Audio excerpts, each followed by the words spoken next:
My name's Gus Cameron, and I'm the owner of This Old Chopper. Hey, so here we are, we're back in the garage. We're goofing around with the chopper. My table is acting up. I know before I put the bike on it, the last time I used it, the table wasn't going up as high as it used to go. So before I put the bike on, I opened up the hydraulic cylinder and oil came out. So yeah, it's full. It seems to be full. So that's the thing you need. You need a full hydraulic system. Now, when I step on the pedal to lower the table, it doesn't do anything. So now my bike is stuck in the air. I guess I'm gonna have to try and message my buddy Joe, and maybe he can come up and we can do some diagnostics on this hydraulic system on this table. Go figure, eh? But anyways, one of the things I wanted to do, I was going to let you see, I was going to lower the bike and show you, is my clutch cable is rattling up and down, up and down, up and down. And I think there should be some kind of maybe a plastic bushing or something like that in there. And so I was going to make a bushing. I was looking in the manual for an exploded view of the lever, and I don't see an exploded view. So anyways, that's what we're up to today. I got to get this table fixed. It's freaking pretty weird. Anyways, I don't know how I'd ever get the bike off of there. I have to build some kind of a wooden ramp or something, or cut the friggin' rod. Let her down easy. Anyways, all right, stay tuned. Well, I didn't need to call anybody. I used the old brain bucket and figured this out. So I'll show you. Maybe I'll flip the camera around. Anyways, I got the table down. It was a little scary because I'll explain it to you in a minute. But I had the safety. There's a pipe you can put in to prevent the table from creeping down on you. It'll go in one of them, but it won't go in the lowest one, and that's because the table isn't going up all the way. I know that needs more fluid. I just don't know how to put it in. But let me flip it around and show you how I fixed it and what I found. All right, so you can see on that cylinder there's two straight screws. The furthest one away is the one I took out last week. The table was all the way on the floor. I took that screw out through the access port on the table right here. The table was all the way down. So I took that screw out and I seen fluid. So I put the screw all the way back in tight. Then I put the bike on the table. Then I jacked the table up as far as it would go, did my work, went to lower the table with the pedal, and it wouldn't go down. The table wouldn't go down. So yesterday, I put the safety rod in it. It's right there. Put the safety rod in it because I didn't want the bike falling all the way to the ground. And I took out the screw that's closest to me. Right there. And I seen fluid. So I put the screw back in. Then that furthest screw away from me, I opened it a little bit because there is one of these screws, because there was a tag on it that says faster, slower. So it's a control screw. So it controls the fluid. So I opened it a half a turn or something like that. And then I stepped on the pedal and the friggin' table fell immediately. It's a good thing the rod was in it. So I guess that far screw is a control screw for speed on how fast it falls or how fast it lowers. So I screwed it in all the way till it set, and then I just cracked it. I step on the pedal and it all comes down nice and easy. So I'm going to lower the table, have a look at that screw that's closest to me and see if there's any room for fluid. Because like I said, the table's not going up all the way. So maybe I can get a little bit of fluid in it. Maybe I got to extend the rod to put fluid in it. I don't friggin' know. I'm not a hydraulic mechanic, even though I did work on a bit of hydraulics in the Navy. But that was a long time ago. So I'm going to still ask my buddy Joe and see if he can help me get this table to go up all the way. I'm going to stop it, and then I'll restart it and show you what I'm working on. All right, so last year when I was riding this thing, I noticed my my brake lever. It wasn't clutch lever, it was a brake lever. fits in here, and it was doing this. Rattle, rattle, rattle, rattle, rattle. It was a real pain in the ass. It was rattling, rattle, rattle, rattle. So it does have a Teflon bushing in there, but it's got a lot of space between the thickness of this and the thickness of this. There's a difference of 20 some odd thou.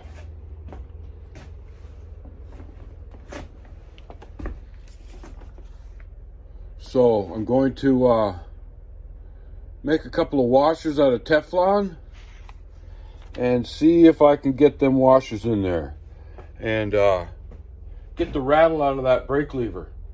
I don't know. Like I said, I looked for an exploded view and maybe a part number or something like that on a new bushing. But man, well, I can make one. I'll go down in the basement and spin out a couple of washers. All right. We'll be back.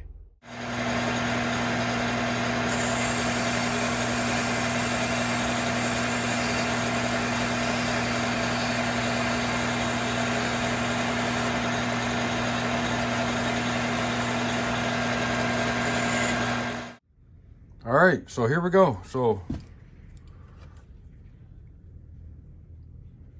Teflon 12 thou washers. I don't think they're gonna work, but we'll try it. So I can only get one in. I can't get the second one in, and it's still. So I did see a spot where you can order these bushings. So I'm gonna have to do that, I guess. So yeah. Can't make a 12 thou Teflon washer on a lathe. All right, what? We're going on the road. What? Yeah, we are. You're gonna see where we're going. It's gonna be familiar. We've been there before. I needs an update. Anyways, it's all good. Stay tuned. You'll see where we're going. What's going on? Hey, good, Gus. Good to see you up, buddy. Yeah, we came for a drive. The sun is out. I brought my partner with me. My kickstart shovel guy. How you doing? Yeah. Here we go. Yeah. So we're working away at your cases. I'm just getting ready to tap the hole there. Yes. I haven't got it completely lined up yet, but I'm. Oh, yes. So it's bolted down so we can repair that hole. Yeah. And just as a note, I did see on the things and instructions, they said do not do on the motor. Is that right, eh? Remember we were talking about getting chips in and things Right, like that? right. And I didn't think that you could do that timing plug on the motor. Yeah, that's fine. This is the best way to do it. That's right. It'll be straight. You know what? Going down the road next year and something goes somewheres and I get a chip and it destroys my engine. Well, it doesn't take much sometimes. No, it wouldn't be good. Doesn't take much at all. Wouldn't be good. So, and your flywheels are here. Oh, yes. I've got them apart.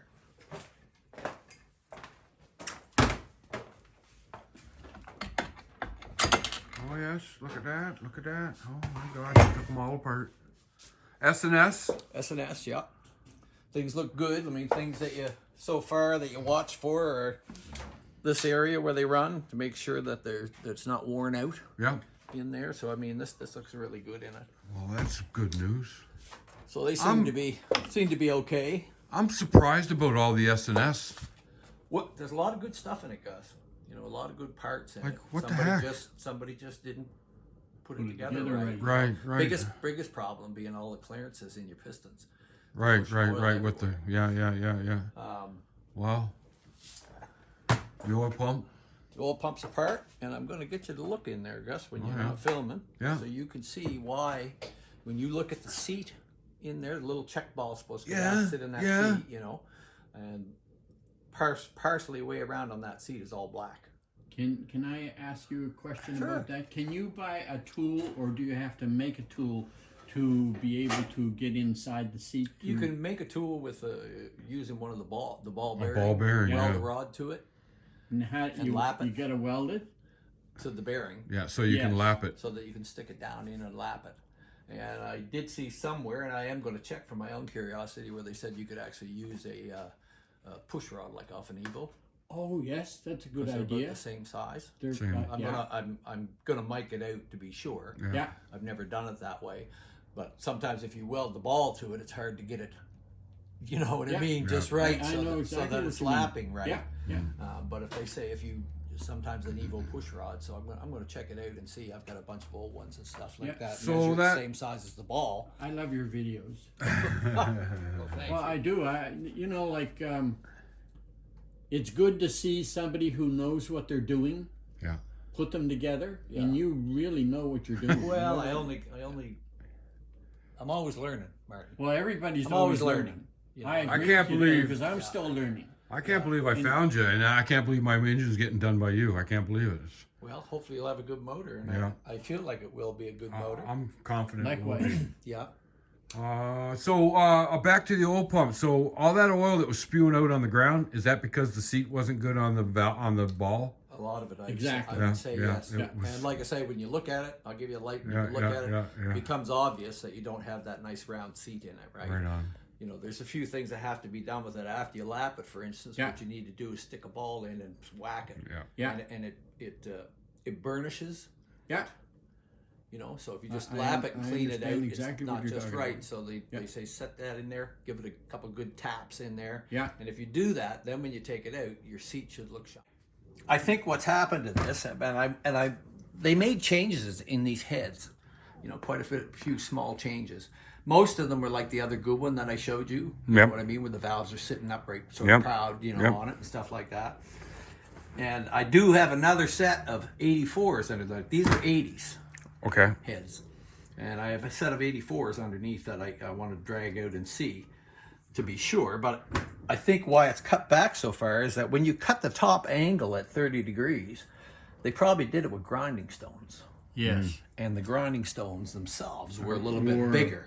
Or war a bit. Well, they were bigger, Yeah. the stone. Yeah. You know, they cut the 30 degree on it, but it's still cleaning out the area around it, right? Yeah. But I can't say for sure. I want to compare it with a later set of heads because I've not seen them like that myself. Yeah. You know, which made me immediately think there was something that they were sunk in so deep. Right. Once you got all the carbon and all the crap out of it, then you can see they don't look as bad. How did you get them that clean? Bead blast, glass beading, You glass beaded? a glass beading cabinet. Yeah. So what about the measurement of the valve sticking up? Well, in the end, they're a little bit higher, but they're not too bad. Okay. You know what I mean? So it's not like the The seats are ground down too far. right. They are ground down. You're probably down in there 30 or 40 thou more than they should be. Right. But you can compensate with your springs by shimming them so that you get the correct spring pressure. Right. You're not up too far, On the valve, yeah. right? Once you start going up too far, they'll hit in the rocker boxes. Okay. You know, if you just stack them up too high. Right. But you've got, I think, they're S&S collars on them, which are deep dish, and that's to give you more clearance. Because these heads, specifically, you have to be careful when you put a high lift cam in them, you know, and much more overstock cams. Right.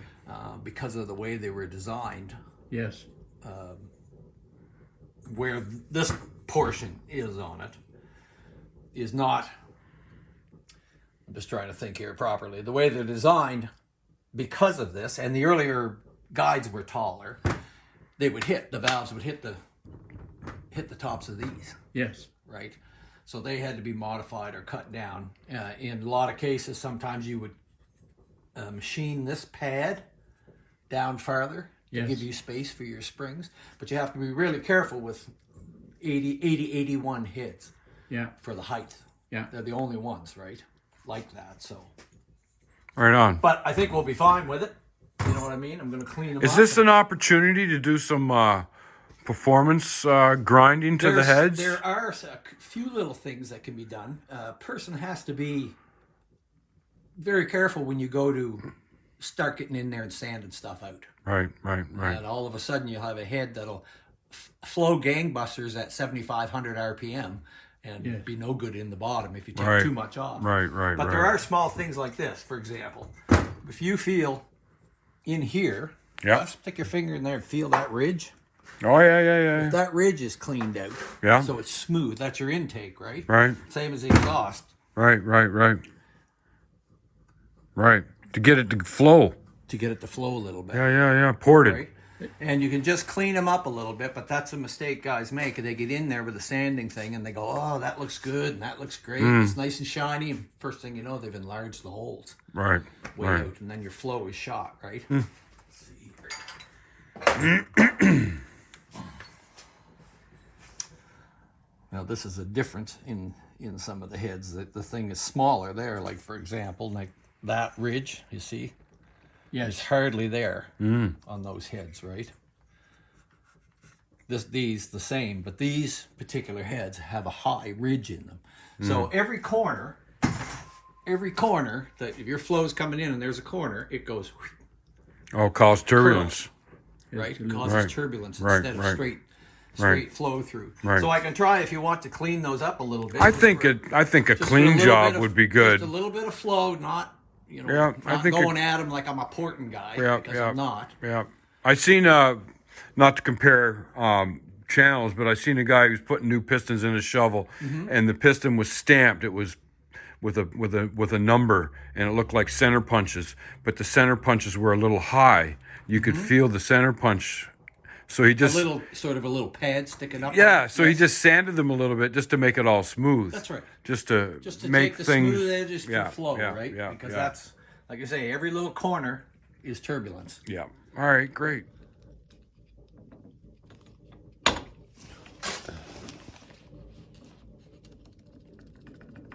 Try to get them out without them all popping out on me. Are they roller bearings? Yeah. Yep. Oh wow. Oh yeah. There we go.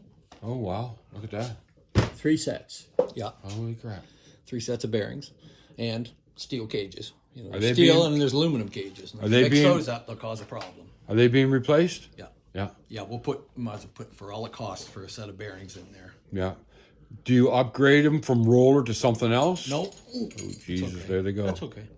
There they go. I just want to have a look at this here while we're here. So Yeah. Man, there's some engineering going on, isn't there? see that.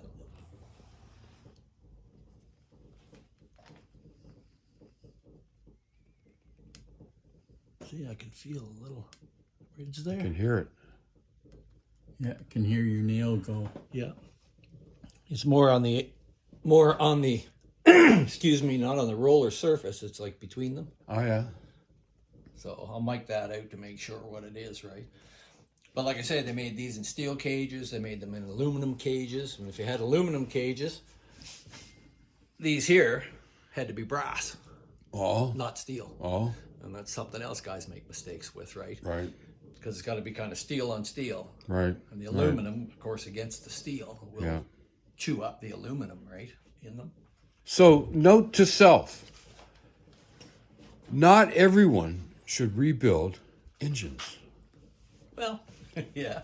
I mean, there's a lot of things that people can do. That's why I've put it the videos as they are. Yeah. And, as I said in one of my last videos, the person can mechanically assemble it, but there's still fine things that have to be done that are out of the reach of the normal person. Yeah. Yeah. Like fitting your pistons and, all those different things Yeah. that are within thousandths of an inch that make the difference. You need a gauge to check them. Well, and you stuff need like somebody who knows what they're doing. Yes. And to check them, right? And Yes. that's where so many things get put together, like flywheels. Guys will grab them. Oh, there's a set. that. Yeah. Well, I feel okay. Put them in, right? Yeah. Now, as I said to you here the last time we were talking about this, I had one years ago that when you took that off, it was all nice and tight, but there was not a roller bearing in it. Every roller bearing had been chewed up into the cages, Holy crow. Yeah. solid, and cut grooves in Yeah, here. yeah, yeah, But you yeah. couldn't tell. No, Everything not felt bad. tight, Yeah. side by side was right. I never checked it, never went any further. And that was because of the oil. The guy ran it dry oil and kept driving it. Yes. And that chewed it up in the end. But it taught me a lesson with bottom ends that I felt that, when a guy says to me, "You think it's okay?" Yeah. When I'm down to that point, I go, because if it's getting bad and you put that new pistons and then valve job and everything else, put all that compression to the top end, it'll finish it off. It'll finish it off in a short period of time. right? And So bring your motor back to the shop, and it wasn't your fault at all. It was the bottom end. that's right. Yeah. That's right. It was the bottom I mean, end you gotta itself. So now I'm ever so hesitant when I do a motor Yeah. without taking you'd taking rather it apart. You would rather take it all the way apart, which I don't blame you. That's at all. right. That's exactly what you should do, because then you know what the bottom is like. Then you know it's not going to go away as soon as you Yeah. have Then, all that then when you compression. put it back together, you know you've got all good bearings in there. You've got all shafts and everything you need. Yeah, And for the price of them themselves, that's right. For a few needle bearings and stuff, You know, like that, like- it's not a lot, right? it's not a lot. No, I mean, not in comparison to what you're spending on the motor. exactly. You know, Yeah. for all the rest of it. I agree with you wholeheartedly. So here we go. Great visit. Hey, glad to come up to see what's going on, Gus. Ralph. Now you know more and more and more about your bike My every goodness. day. Every day. When you And- ride it, you'll know more about it. And Ralph, it's my time. Let's go. And I can't think of a better shop to have my motor at, or I have my bike at. Well, thank you very much. Thank you very Uh, much. the, I'm just an old guy hacking around. Man, oh man, oh man. The attention to detail this guy's got is unbelievable. And my partner here, we're going for lunch. Yes, we are. And it's a beautiful day out. We might go see Charlie. There's Charlie, my friend Charlie's up here. He's got a bunch of old bikes. We might go see Charlie and see if he's available. All right, so there you go. So we'll see what happens after this. All right. Have a good day. Have a good day. Thanks for coming. That was fun. Yeah, it's always a good time down Ralph's PM Cycles down in Kentville, in and around about Kentville area. The man is he's a good mechanic. He's been at it for a long, long time, and he's sharing his knowledge and educating us guys and girls that might not know what's underneath the rocker cover of a motorcycle. And he'll show you, and he'll tell you how you take it apart and what you should watch out for and how to put it back together, and maybe what the premium products are to use when you're putting it back together. Gaskets, thread lockers, stuff like that.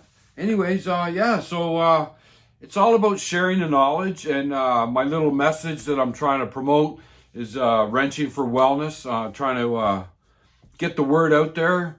And, my dream is to have I got a picture of an abandoned Texaco garage. It's got the nice round sort of counter area where you would do your transactions, and then it's got a 2-bay garage. But wouldn't that round front be a nice spot for a coffee, sit down, couches and chairs, a table, discuss what you're working on, and then 2 bays to work on bikes.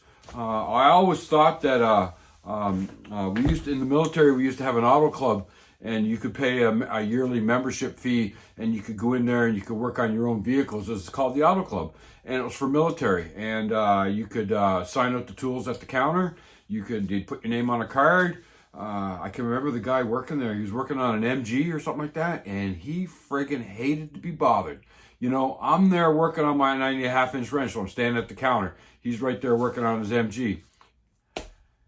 And he would shake his head and drag his feet and come and get you the 1/2-inch wrench. Then you made a mistake. You need 9/16, so you're back at the counter. He's back on his MG. Anyways, that was back in the day, and lesson learned. That would never happen in anything that I ever set up. If you're working the counter, you're working the counter, not on your freaking own car.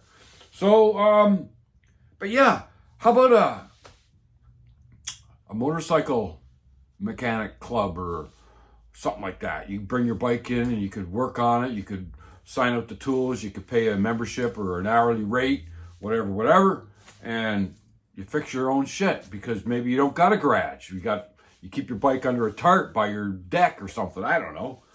Anyways, I don't know. This stuff's going around in the head, and then I'm thinking about a wrenching for wellness garage. We get 4 lifts that go all the way up instead of like this one that doesn't go all the way up. And, 2 guys per lift, per bike, wrenching.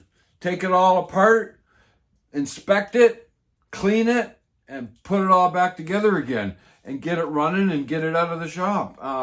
If I could have 4 dedicated bikes for that, maybe a couple of Harleys, a Honda, a Yamaha, whatever. A dirt bike maybe is one of them. And, I'm thinking,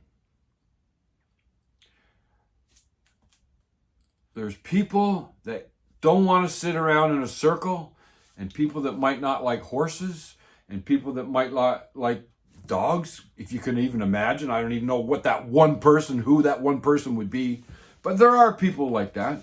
And there are people that get satisfaction out of wrenching. And I think it's an unexplored venue, you could say.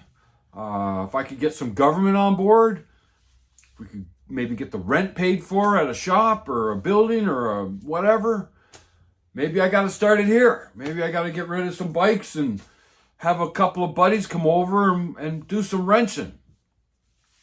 I don't know. Anyways, all I know is my idea is solid, and my logo is solid. My motto is solid, and it needs to happen. It needs to happen. So I need to find out who can help me with this. I got no money. I'm on a freaking pension. Anyways, so that's the end of the video. There's a thing Ralph was telling me about. It's called an end screen. So it's at the end of your video. You put up a couple of boxes that have video with the most views and latest video, and maybe a link in the middle you could click on to automatically subscribe. You know, you do have to have a YouTube account. You do have to sign into YouTube to like a video and to subscribe to a video. So get an account, sign in. All you need for an account is a Gmail email. If you don't have a Gmail, go get a Gmail email address. It's easy, it's free. Get a Gmail, sign into YouTube with your Gmail and the password that you chose. You're signed in. Now you can like and you can subscribe to channels. That's how the subscription number gets bigger and bigger and bigger. People subscribing. And if I can put a button in the middle that you can click on, that will help my channel grow, and it helps people that might not know how to navigate the page. Anyways, like and subscribe. Check out these. This is going to be my end screen, so I'll be talking, but you need to check out these videos and hit the subscribe button in the middle. That's why I'm doing this, and maybe it'll work. I don't know.